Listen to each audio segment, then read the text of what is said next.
we are going to focus on the importance of collocations.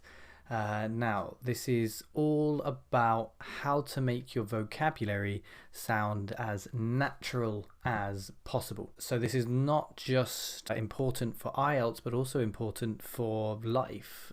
So in general, if you are hoping to move to an English-speaking country, I'm sure that you would want to sound as natural as possible and as native as possible. Collocations are the way to do that. Here, fluency via vocabulary. So let's get started by asking ourselves, what is a collocation? Well, let's return for a moment to the band descriptors and look at band 7 for Lexical Resource. In this category, we have uses less common lexical items with some awareness of style and collocation. There's that word, collocation. But what does it really mean? Well, a collocation is a set of two or more words which are commonly used together. Simple as that. As simple as that. The hard thing is working out which words collocate with other words. Let's look at an example. The phrase make an effort is a collocation because these words are often seen together and they express a particular meaning.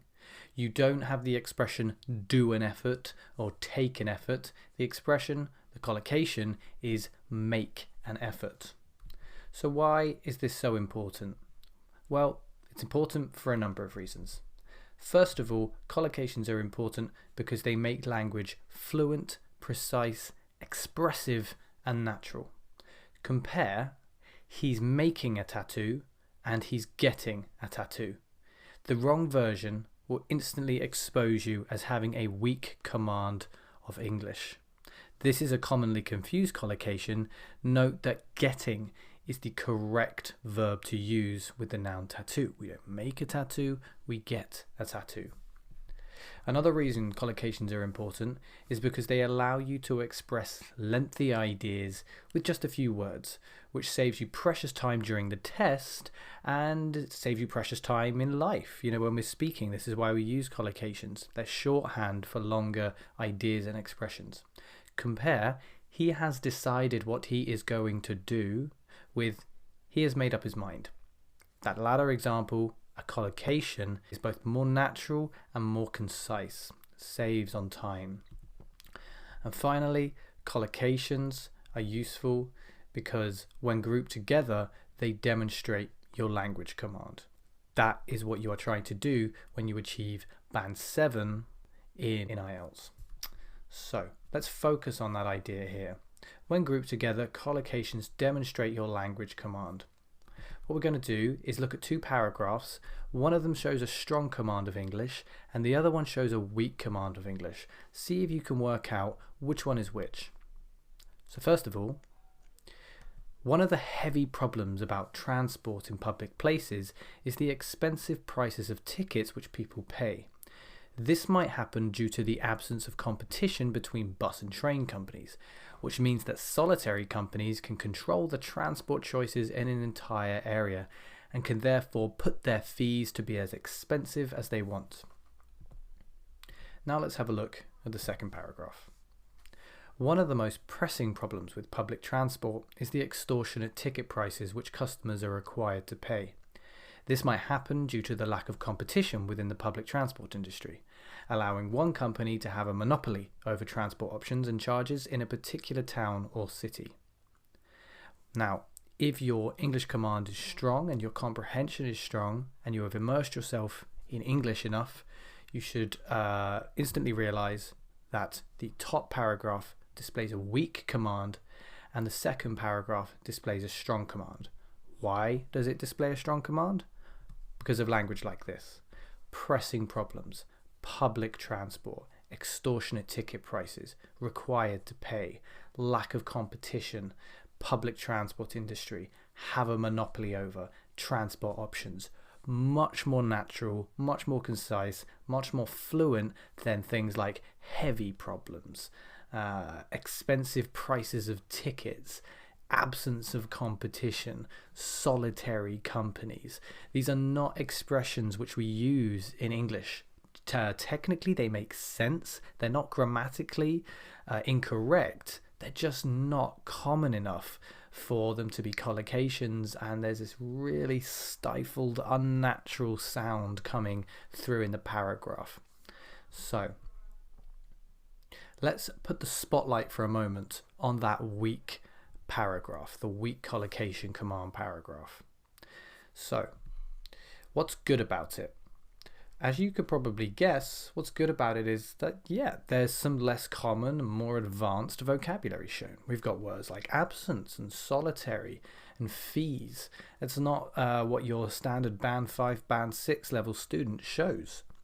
And there's plenty of topic-related vocabulary too.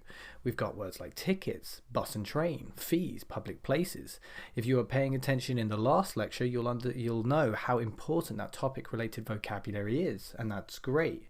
However, unfortunately, the paragraph also shows terrible collocation command.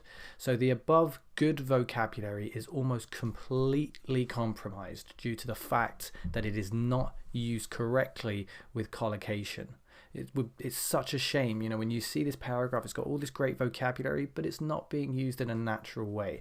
So it's completely wiping out the good that was demonstrated in that paragraph. So how can we improve our collocation skill? Well, there's a number of things that we can do. Mainly, the way that you improve your collocation ability is to just immerse yourself in English. So we'll look at what that means in a moment, but just try to surround yourself with as much English as possible. Read books. Young adult novels are particularly useful because they often feature lots of natural dialogue and not too much difficult vocabulary. So it's a good thing to read at your level, but you'll also get plenty of natural vocabulary coming through. Listen to audiobooks. Don't listen to songs. Listen to songs, listen to music, but don't do that as a way of studying, as a way of preparing for IELTS. Audiobooks are far better than music for studying. A lot more vocabulary coming through, used in collocations as well. A lot more entertaining in my view. But if you're only listening to Justin Bieber, what are you going to get? Baby, baby, baby. It's not really going to help you in IELTS. Lastly, try to have conversations with native speakers. There are websites online which offer you the possibility to speak to natives for free. I believe there was a site called italki, italki.com, which used to offer conversations with natives for free in a sort of language exchange. Not sure if it's still doing that, but I'm sure that these websites still exist. And by speaking to natives, you can learn new expressions, ask what those expressions mean, and then practice those expressions yourself. Of course, you also have the opportunity to use paid tuition as well to help to speak to native speakers, to speak to native teachers, in fact. And again, the IELTSteacher.com, a great place to go if you want to have conversations with IELTS tutors who will specifically work on your collocations ability to help you get a great score in the IELTS exam. So, collocations, very important. Do try to make sure that you are learning new collocations all the time, and do try to use them in IELTS Task 2 to help boost your score to a Band 7 level. I'll see you in the next lecture when we'll be talking about the importance of word formation.